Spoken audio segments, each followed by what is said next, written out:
Hi, I'm Sarah Jenner from Natural Heating, and today I'm going to do a video review of the Charlton Jenrick Woodtec 5 wide style model.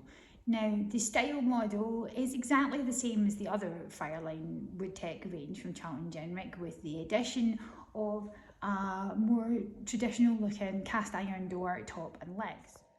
So these two are the standard Fireline Woodtec models, the Woodtec 5 and the Woodtec 5 wide deep. Both of these are 550mm high, as is the Fireline 5 extra wide and the wide standard depth, which I don't currently have in stock. The stove itself has a very slim, shallow firebox. About 285mm deep on the standard one. The extra deep has a tapered firebox and is a bit more, gives you an extra couple of inches. Both of these standard models can go on a log store or on a 76mm high stand. There is a fuel bar which goes across the front, which is available as an optional extra. That fuel retainer, to me, really should be made not optional, but come with every unit, because these fireboxes are really low.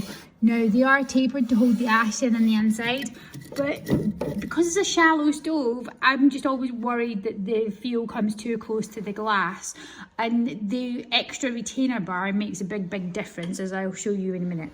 And I think it should be bought with all units or included with them, rather than being an optional extra, because it's really very good. So back to the style. All these stoves are Eco 2022 and DEFRA approved, although the DEFRA control is not fitted as standard and has to be fitted by your installer. The little clip to do so is included with the unit. Now, here is the retainer bar that I was telling you about.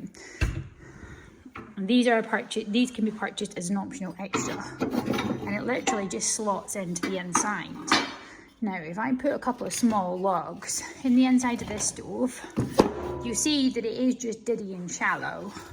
They fit in there nicely, they fit in there just fine, but it is quite close to the front of the unit. And if you've got bigger logs, it could be easy to smack them on that glass if you're not careful. Now, add that extra log retainer, you still have just as much glass vision, because you can see through it, but it keeps those logs away from the glass, and therefore it reduces your chance of potentially breaking the glass. All Charlton and Jenrick stoves are ceramic lined in the inside, this material here, and being a wood burner, there is no coal grate in this model. The ceramic has a lovely bright coloured interior and stays that way, even once the stove is up and burning, although it will glow black to start with as the stove is coming up to temperature. The Woodtec style has the cast top and the cast feet and a more traditional type door compared to the standard Woodtec range. But it's really still a Woodtec, just in a different jacket. Now, if you have a look, if I can do this with one hand, you will see that it's literally just a Woodtec in a different dress. And a Woodtec looks kind of just like that when you put a 76mm high leg stand on it. But I do like the style with its slightly more traditional base. And it's, whoops, can't do this with one hand. And it's dressed up traditional top. It's a smart looking little stove, and I may well put one of these in my new house when I move just shortly. So all your air control is done by this lever that you just push in and out at the bottom. It sounds really loud in here, but it's really not. It's just because we're in a big empty warehouse and there's no sort of furnishings. But we're going to pull this out into the forward position for lighting. Door handle opens on the left hand side. Unfortunately, I don't know of any stoves at the moment where you can reverse the door handle, so you don't get a choice which side the handles go on. But we're just going to put a couple of small logs in the bottom, and then a nice little pile of kindling with a fire lighter in between.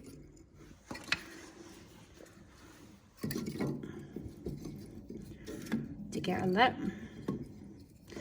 Now the fire lighters that I like to use are either quick fire or the original burners. Both of them, which I think are the same thing, are made in Denmark and said to be, though not how true it is, a solidified aviation jet fuel. They don't smell and they're in a little cellulose packet.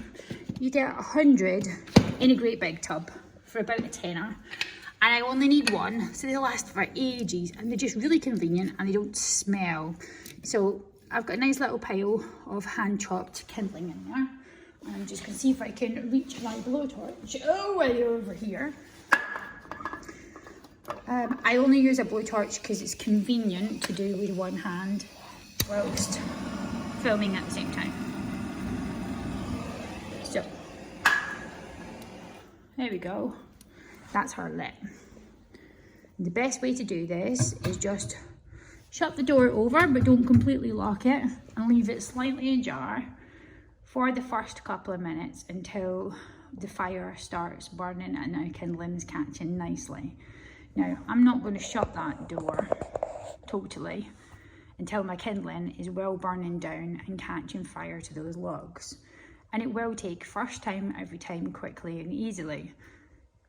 By leaving that door slightly ajar, any condensation that you get from having a cold flue, just because it's cold outside, doesn't form on the glass, so it stops the smoke initially sticking to the glass when you first light the fire. We always light using the upside down method. That means that I'm putting my kindling pile like Jenga on top of my logs. It means that the hottest part of the fire is the closest to the top of the firebox to heat our chimney faster. It gives us a snowball effect and helps push the cold air up the chimney with increasing force as the hot air rises, which gives you a better draw. So we'll just give that a minute or two and come back to it shortly. Okay, so my kindling fire has taken nicely and is now, if you can see, just starting to catch fire to the logs underneath. This is the point in time where I technically usually decide to shut the door on the stove. And you'll see it's going to slow a little bit. My air control is still fully open. Now, at this point, the inside of this stove, or where those air holes are across the back, that ceramic lining is going to start to go black. And that black is just carbon because our stove is still cold and our flue and our stove are not up to temperature. When it's up to temperature, all that black will burn off again and go clear. So this ceramic lining is really good at throwing heat forward and keeping the firebox nice and bright to give you a really nice bright warm glow. It's typically known as ceramic from most manufacturers that use it, but it is also known, another word, as chamotte. I think that's how you say it. So the very first time you light up a brand new stove that has ceramic lining, the ceramic will go dark with carbon, but it seems to go dark for a longer period of time than it does in subsequent burns. Why that is, I can't really give you any reason. Maybe it's, I don't know, it's dry, the ceramics are properly dry, so it's not anything to do with moisture content, but somehow it just has to sort of bake itself in, and it does go blacker like that in the inside for longer than it does in subsequent burns. And typically with a brand new stove, as it gets up to temperature, it's going to get a bit stinky as the paint starts to bake itself on, and you really just need to well ventilate and let it get past that stage. So I'll come back to this again shortly once the internal firebox is up to temperature and it's cleared itself down, so I can show you what the air control system does in this model. So the wood textile is nicely coming up to temperature now, and you can see at the back that the ceramic liners have all cleared down and the carbon has burnt off. The control in this unit is exceptionally good. One thing I have to say though is don't forget the DEFRA air kit comes with the stove but is not fitted as standard. Therefore, if you are fitting it on a 5-inch flue system, it is important that your installer fits the DEFRA limiter. The DEFRA limiter stops the air control shutting down the last 10mm. It's basically an adult child lock so that you can't turn it down so low and create as much smoke or deposit. Personally, I think DEFRA, in stoves that are DEFRA approved for smokeless zones, if they have that approval and they're fitted with a 5-inch spigot, that air limiter should be fitted as standard, and it should be up to the fitter to remove it, if not fitting on a 5-inch flue, fitting it as a 6, rather than relying on them putting it in, because sometimes people are human and they forget. Anyway, let's see what it does. Now, on all the Woodtec models, all your air control is done via this one lever. And that lever is not hot, it's cool to the touch. They're hot, but the air control isn't hot. Now, it still has primary and secondary air control, but this controller means that both air controls, your top and your bottom air, are open at the same time. And as you shut it down, you're shutting off the bottom air first and the top air off last, which means that it's prioritising for wood.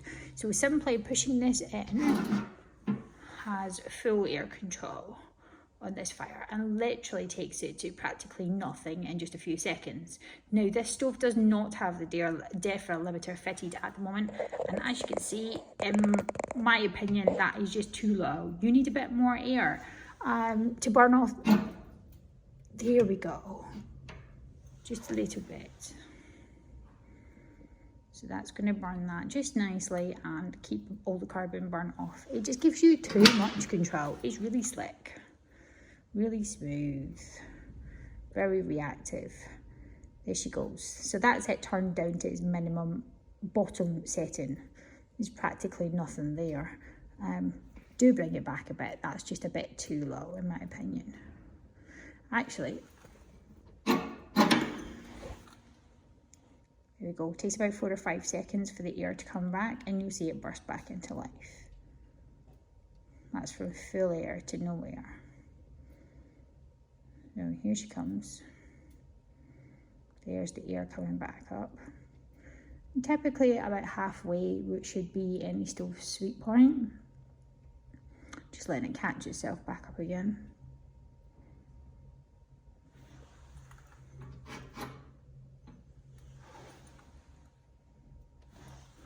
A little bit more should kick in our air injectors at the back.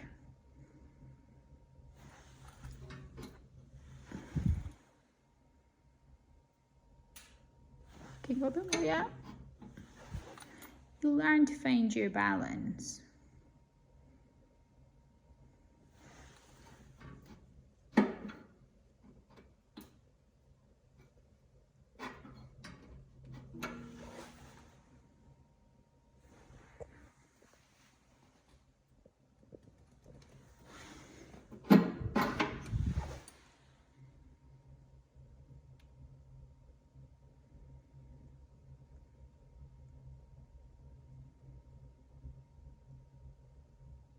I brought that back to full air.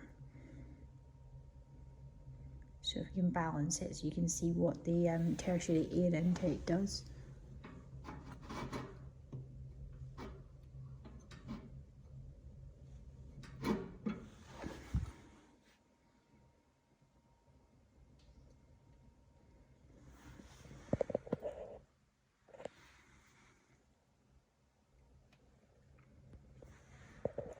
There we go. If I zoom in on this, you may be able to see at the back where the air is coming through those holes.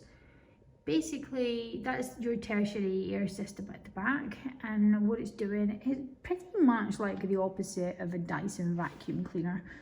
With a stove, it's all about time, temperature and turbulence, the 3 T's, and what it's doing is injecting air in the back of the firebox for burning off all the carbon for a cleaner burn. And where it's injecting, you can actually see it spinning through those circles. So a sort of backwards cyclone effect. And the only thing I can think of, although Dyson probably wouldn't like it, is that it's almost the opposite to a Dyson vacuum cleaner. Don't know if you can see it spinning there at that level. We'll open back up again.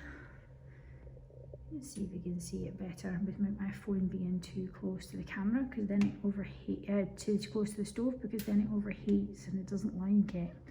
My phone gives me warning notifications. It's getting too hot.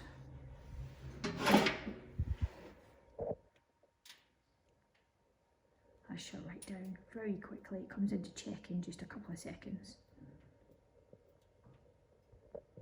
Super control on this. I like a bit more air than that. That's just too low for me.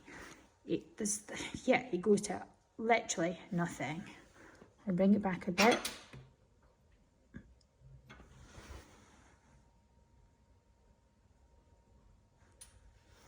A little bit more. It's all about finding your feather point. And give it about 5-6 seconds to pull that air through before you readjust.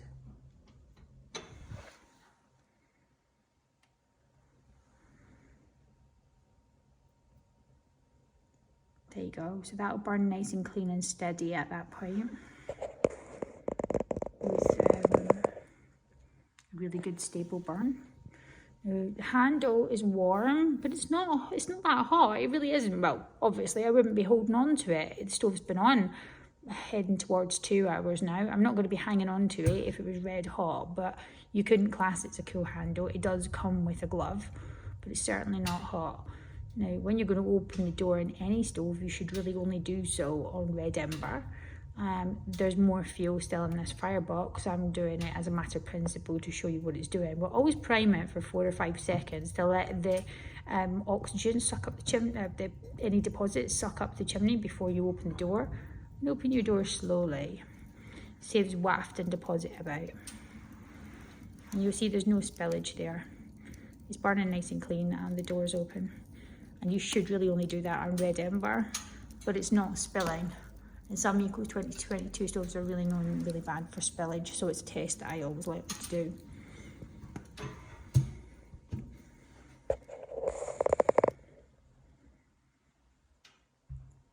It's worth mentioning that these Charlton Jenrick Fireline stoves all come with a 7-year extended warranty. Now, what that means is you get your first year's warranty against manufacturing defects. That does not include consumables such as glass and lining panels, cold grates, etc. from your retailer that sold you the stove. The next 6 years of warranty are with Charlton Jenrick, and to get that extended warranty you need to have that fitted and signed off by a registered engineer, and you need to register the warranty directly with Charlton Jenrick. If you do not register that extended warranty paperwork, which you do via the serial number, you've only got 1 year. So don't forget, don't just chuck the paperwork in the drawer and forget about it and go, oh, there's my warranty, you chuck it in there. You do actually have to go onto the website and register the serial number.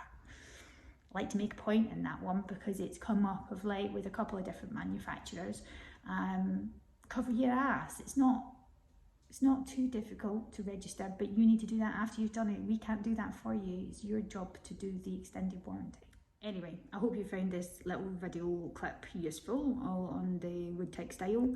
And this is probably my new stove for one of the ones that's going in my new house. At least I'm thinking it might be. So, catch up with you again soon at Natural Heating, and check out our other videos. There's plenty of other ones of various different manufacturer stoves and models to watch.